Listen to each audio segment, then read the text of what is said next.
Oke, kembali lagi di channel saya. Makasih buat kalian yang sudah menonton video ini. Kali ini ada informasi terbaru, video terbaru dari pengacara Putri. Kali ini ada mengungkapkan ya, dia menceritakan kronologi atau gimana bisa dia memutuskan seperti itu. Ya, dia ini seperti live gitu bareng dengan Farhad Abbas. Kita lihat video lengkapnya bagaimana. Sebelum kita ke videonya, bantu subscribe dulu channel saya belum subscribe. Udah tunggu lama, kita ke videonya langsung. Let's go. Tahu nggak kalian bahwasanya Wakil Presiden terpilih Republik Indonesia Gibran Rakabuming Raka adalah sosok yang sangat dicintai sekaligus dibenci oleh bangsanya sendiri. Serius, siapa yang benci? Yang benci sama bapaknya itu yang benci sama dia. Kenapa saya tahu seperti hakim nih? Serius, untuk saat ini memang seperti itu situasinya. Yang benci sama bapaknya benci sama dia. Ya, tapi nanti dulu kita bahas masalah siapa yang benci, siapa yang apa. Karena memang terbagi dari dua kelompok ini. Kita akan bahas dulu ya tentang bagaimana sepak terjangkauan ini di dunia perpolitikan Indonesia. Ya, terserah kalian mau kalian bilang karbitan suka hati kalian. Yang penting aku nggak memandangnya seperti itu ya. Jadi yang pertama, ini adalah salah satu tokoh muda yang bisa dikatakan sukses di usia muda. Bisa dikatakan Gibran ini adalah wakil presiden termuda di seluruh dunia ya. Ya menurut beberapa survei lah ya. Ya kita kan cuman menebak-nebakan begitu ya, kadang-kadang survei seperti itu juga ya kan. Ternyata contohnya ada di Zimbabwe umur 23 tahun udah jadi wakil presiden. Mana tahu. Nah, itu yang pertama. Baru yang kedua, ini unik kawan ini. Kenapa bilangnya? Gibran ya adalah seorang wali kota. Ya, bisa tiba-tiba loncat jadi wakil presiden. Sedangkan bapaknya itu dari wali kota gubernur dulu, baru jadi presiden. Begitu juga Ganjar, gubernur dulu baru jadi capres. Anies begitu juga, gubernur dulu baru jadi capres, kan begitu. Alah, karena adanya Jokowi di belakang dia. Tunggu dulu. Kalau bicara siapa di belakang dia? Nah, Ganjar siapa di belakangnya? Megawati kan? Ya kan? Jangan sok nah, Anies Baswedan siapa di belakangnya? Abah Aos. Pantas gak menang. Itu dia. Tapi terlepas dari dari ketiga pasangan ini ya kan, bisa dikatakan 01, 02, 03 ya. Ini adalah bisa dikatakan ini kontestasi politik yang paling menarik perhatian, betul ya. Jangan sangat bilang menarik perhatian. Karena apa, tahu enggak kalian? Semenjak ini menurut pengamatan ya, semenjak Gibran mencalonkan diri jadi wakil presiden, pemilih muda itu antusias. Itu dia. Makanya itu yang dikatakan silent majority, ya kan? Seolah-olah suara pemilih muda itu senyap. Begitu mencoblos ketahuan siapa paling banyak. Gak pernah menggiring. Selama ini kan sebelum terbukti hasilnya, ya kan? Silent majority ini kan mengamati nih siapa paling cocok kan begitu. Nah, yang ribut di atas. 01 merasa menang sehingga sudah menjahitkan jasnya sebelum pelantikan. 01 juga merasa menang. Ya jawabannya benar lah. Karena ditemani oleh malaikat-malaikat. Maaf, malaikat nggak ikut nyoblos. Janganlah bawa istilah-istilah agama gitu loh ya kan.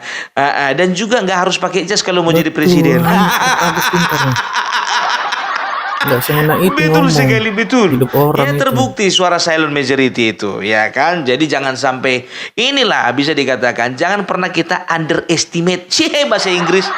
Jangan pernah kita underestimate dengan kekuatan anak-anak muda. Sekali bergerak mampus. Ya kan? Itu dia ya. Jadi betul. Memang betul terkotak-kotak siapa pembenci dan juga yang cinta sama Gibran. Kita mulai dulu dari pembenci karena ini agak lebih menarik untuk dibahas.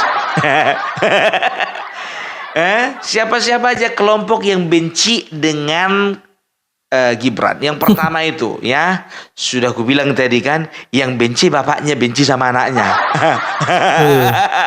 Harusnya kan sebagai dewasa, orang yang dewasa di dalam kehidupan ini, ya. Contoh misalnya anaknya nakal, masa kita benci sama bapaknya? Atau bapaknya jahat, anaknya Iya, baik-baik, masa betul. kita benci sama anaknya? Kan nggak boleh, nggak fair itu kan.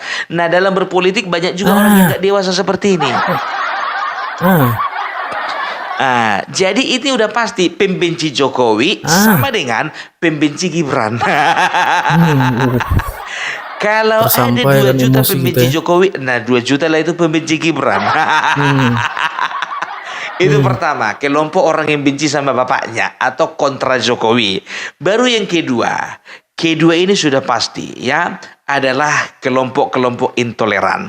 Tahu enggak kalian bahwasanya selama dia memimpin ibu kota memimpin kota Solo, itu semua praktek-praktek intoleransi itu dibabat habis. Iya kan? Itu dia. Itu nanti kita bahas ya kan. Baru yang ketiga, kelompok apakah ya? Kelompok mana yang tidak suka atau benci sama yang namanya Gibran? Yang ketiga ini sudah pasti kelompok yang kalah. Udah pastilah. Iya kan? Kelompok yang kalah. Baru yang keempat, kelompok mana yang benci lagi sama Gibran? Sudah pasti kelompok partainya yang lama PDIP. Aduh, kenapa nggak kemarin di PDIP kawan ini, kalau nggak kan udah kami yang naik. PDIP itu yang kalian bilang anak haram konstitusi kan? Akhirnya itu yang memimpin bangsa dan negeri ini, biar tahu kalian. Saya naik baik tuh. Ya, jadi itu dia. Itulah kelompok-kelompok yang membenci Gibran. Bangsa Indonesia bukan mereka. Iya betul, bangsa Indonesia. Ya kan, baru kelompok kelima. Ingat ya, kelompok yang benci dengan kawan ini adalah kelompok teroris. Perhatikan kalian lah. Dengar kalian, ingat kalian kata-kataku ini. Ini berdasar ini, ya. Itu dia, ya. Jadi itulah orang-orang yang benci. Kalau misalnya ada mau kalian tambahkan di kolom komentar. Mana tahu bisa berkembang menjadi 6, 10, 20 kan begitu kan. Iya. Itu dia ya, kelompok-kelompok yang benci. Sekarang kita masuk kepada kelompok-kelompok yang memang betul-betul cinta sama Gibran. Yang pertama, sudah pasti yang 58%. Udah pasti dong. Makanya menang. Iya kan? 58% itu karena cinta. Makanya milih. Kalau nggak cinta, nggak mungkin dipilih. Mana ada orang contohnya gitu. Dek, aku mau nikah samamu. Sebetulnya bukan karena sayangnya aku samamu. Mana ada orang kayak gitu. Ya kan, itu yang pertama. Baru yang kedua, kelompok yang cinta ya sama Gibran ini adalah sudah pasti kelompok anak muda, bos. Gen Z. Biar tahu kalian, saat ini periode pemilihan kali ini kelompok paling besar jumlah suaranya adalah, penyumbang suara terbesar adalah kelompok Gen Z. Kelompok milenial. Itu dia yang cinta dengan Gibran. Kelompok pertama, kedua sudah. Sekarang kita masuk kelompok ketiga. Kelompok ketiga sudah pasti partai koalisi. Iya dong. Ada juga kan yang loncat ke tengah-tengah. Ada itu. Begitu tahu menang si Gibran, masuk Nasdem, masuk PKB. Partai koalisi itu yang cinta. Baru yang keempat, yang paling penting ini ya, kelompok yang cinta dengan dengan Gibran ini adalah kelompok orang-orang yang bisa dikatakan kelompok orang-orang yang minoritas ya. Minoritas bisa berbicara agama, bisa berbicara suku ya, bisa berbicara juga tingkat ekonomi ya. Jadi kita berbicara dulu masalah agama ya. Tahu enggak kalian ya, ini sosok Gibran ini makanya dibenci sama orang intoleran dan sangat dicintai sama orang-orang minoritas. Karena apa? Biasanya praktek intoleran itu terjadi dari kaum minoritas terhadap dari kaum mayoritas terhadap kaum minoritas. Seperti itu ya. Jadi di Solo pernah ada dua kejadian ya. Di daerah Banjarsari itu ada dua gereja. Ada dua gereja ditutup ya. Dua gereja ditutup saat itu oleh ormas keagamaan. Nah, tahu enggak kalian apa tindakan yang diambil Bapak Wali Kota ini? Dia tidak tinggal diam. Dia turun ke lapangan, dia cabut itu spanduk. Itu ya, kurang toleransi apa lagi Bapak Gibran ini? Ya, bukan sampai di situ saja. Alasan dari masyarakat setempat, bukan masyarakat sih. Kalau aku yakin aku itu ormas keagamaan itu, bukan masyarakat, tapi ormas yang mengatasnamakan keagamaan. Mengatakan bahwasanya izinnya belum ada. Nah, tahu enggak kalian? Dua-duanya gereja itu diuruskan juga izinnya. Dipermudah sama dia, ya kan? Jadi memang itulah anehnya di Indonesia, ya. Jalan menuju ke neraka itu lebih gampang terbukanya daripada jalan menuju ke surga. Maksudnya apa? Lebih gampang izin buka karaoke daripada izin beribadah. Tahu sama tahu lah kita. Kalau izin karaoke hiburan malam, ya kan, itu kan ada amplop di bawah meja. Kalau rumah ibadah boro-boro amplop di bawah meja. Apa dibilangnya sama sama kepala daerah, Pak? Ini kan kami mau bikin rumah ibadah, Pak. Kalau bisa, Pak, tolonglah anggarannya juga dikucurkan ke kami, Pak. Malah minta dana. Iya kan? Nggak masalah kalau bisa dimasukkan ke anggaran ya. Kalau memang kepala daerahnya itu punya otak dan punya hati. Itu dia, ya. Jadi Gibran ini bisa dikatakan ini sosok yang sangat ditakuti ini. Karena apa? Karena kalau sempat dia jadi wakil presiden, bayangkan berapa izin rumah ibadah baik Kristen, baik Buddha, baik Hindu yang akan diurus sama Bapak Gibran ini. Enggak main-main, ya kan? Kalau sempat ada penutupan gereja, bukan cuma di Solo, ada di tempat mana-mana, tinggal telepon, selesai. Iya kan, turun tangan itu Bapak Gibran itu. Apa enggak luar biasa itu? Makanya aku bilang, ya kan, sekarang ini kita bukan berbicara agama, ini kan bicara oknum. Oknum yang mengatasnamakan agama, inilah yang menghasut masyarakat supaya kelompok-kelompok tertentu tidak boleh beribadah. Iya kan begitu. Nah, kalau misalnya Bapak Gibran ini sudah jadi wakil presiden, ini sudah bisa bagi tugas ini. Iya kan, Bapak Prabowo mengurusi pemerintahan, Gibran ini mengurusi masalah intoleran. Salah satunya gitu loh ya. Baru berikutnya ingat kejadian tahun 2022 ya, itu kota Solo semuanya didekorasi dengan tema Natal dan Tahun Baru. Luar biasa kan? Wali kota mana yang pernah kayak gitu ya, suasana Natal dan Tahun Baru. Malah ada gubernur melarang meniup trompet dengan alasan ribut. Gitu. Apa salahnya trompet? Kalau misalnya trompet dibunyikan di dalam rumah sendiri, mana ribut itu? Iya kan? Itu dia. Setelah itu apa? 2023 Wali Kota Solo Bapak Gibran itu mengadakan perayaan Cap Gome. Ayo, apa lagi? Itu dia. Dan tahu enggak, ada kejadian unik baru-baru ini ya, ada festival pecinan.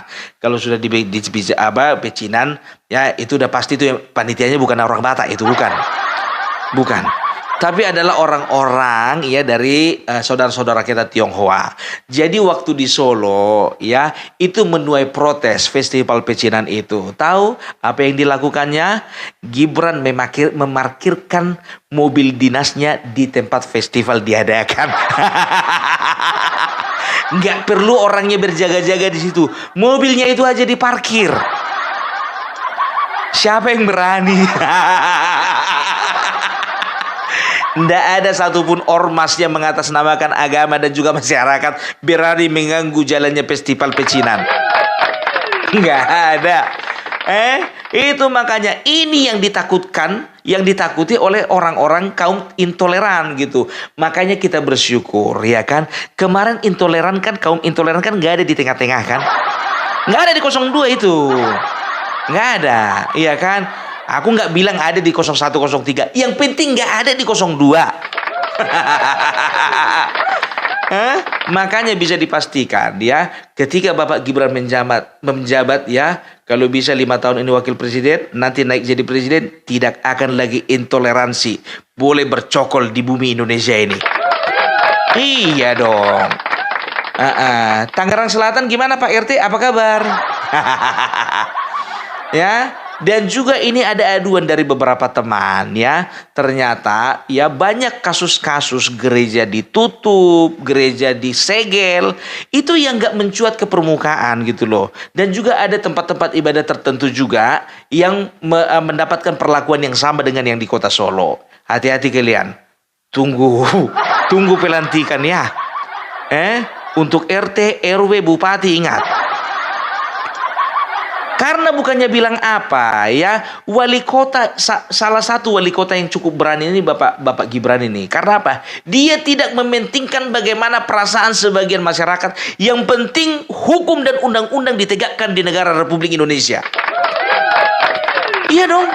Undang-Undang Dasar 1945 pasal 29 bahwasanya negara menjamin kemerdekaan kebebasan masyarakatnya untuk memeluk agama masing-masing. Ya, dan juga tahu enggak kalian, ada beberapa contoh ya, ke beberapa kepala daerah itu yang tidak peduli dengan kelompok-kelompok agama minoritas ya. Contohnya di Bekasi beberapa tahun yang lalu ya, penutupan gereja HKBP Philadelphia ya, yang sampai saat ini juga nggak tahu bagaimana ujungnya ya, itu oleh karena ormas yang mengatasnamakan keagamaan itu ditutup, disegel, dan sampai sekarang belum tahu bagaimana ujungnya. Dan tahu kalian siapa wali kotanya? Dari PDIP. Yang namanya Mukhtar siapa itu? Lupa aku namanya. Ya, orang PDIP. Jujur, nggak usah ditutup-tutupi lah. Udahlah, kalau iya aja lah. Dan juga begitu juga yang ada di daerah Bogor kalau nggak salah. Gereja GKI Yasmin yang ada di Bogor juga mendapatkan perlakuan yang sama ya. Sampai saat ini juga belum tahu bagaimana progresnya. Masih beribadah kan orang di situ? Apa sudah diperbolehkan? Tidak ada ya. Aku berbicara pada konteks saat itu ya. Saat itu tidak ada ditangani dan tidak ada diperdulikan oleh wali kotanya. Siapa wali kotanya? Wali kotanya adalah Diani Budiarto. Dari mana itu? Partai PDIP juga. Maaf, aku harus buka-bukaan. Jangan kalian bilang itu dari Partai Nasdem, bukan. Dari Golkar bukan, PDIP.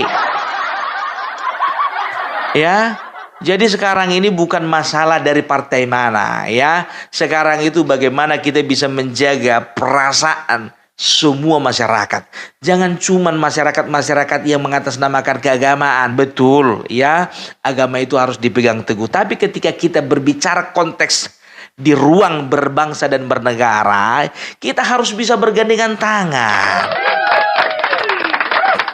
Ya, begitu juga di kampung kami, jujur saja sudah berpuluh-puluh tahun, hampir 70 tahun, itu sebuah masjid yang digunakan oleh kalau bisa dikatakan ya di kampung kami itu kaum minoritas ya kan.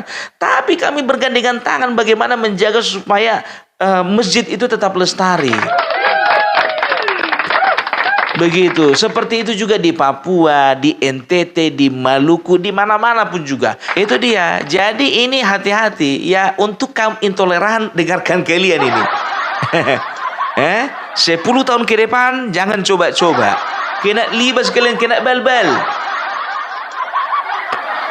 Iya, sesuaikan. Kalau prinsip-prinsip keagamaan itu sesuaikan pada tempatnya gitu. Jangan kalian bikin sentimen negatif gitu loh. Begitu juga ya kan untuk suku-suku tertentu ya. Jangan pernah kita merasa lebih tinggi dari derajatnya daripada suku yang lain dan merasa agama kita itu lebih tinggi daripada agama yang lain.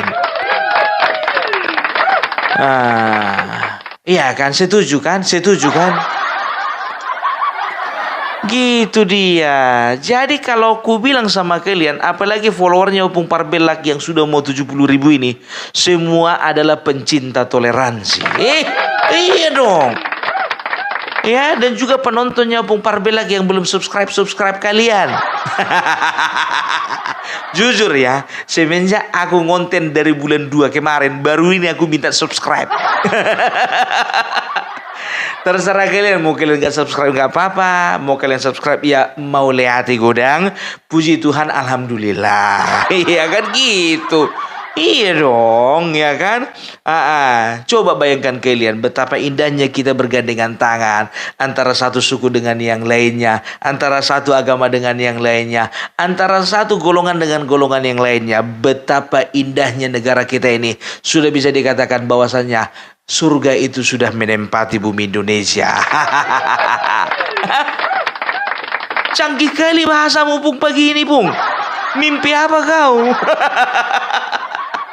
Ya harus ada orang-orang seperti Opung Parbelak yang menyuarakan kesatuan dan persatuan gitu dong, ya kan? Jadi itulah dulu ya, itulah perbedaan antara kelompok-kelompok pembenci dan juga pencinta dari Gibran Raka Buming Raka, oke? Jadi salam Parbelak, salam NKRI, NKRI harga mati. Wah itu ya, jelas live streamingnya ibaratnya dia itu menjelekkan netizen, menjelekkan kita lah. Kita ini harus lihat lengkapnya bagaimana.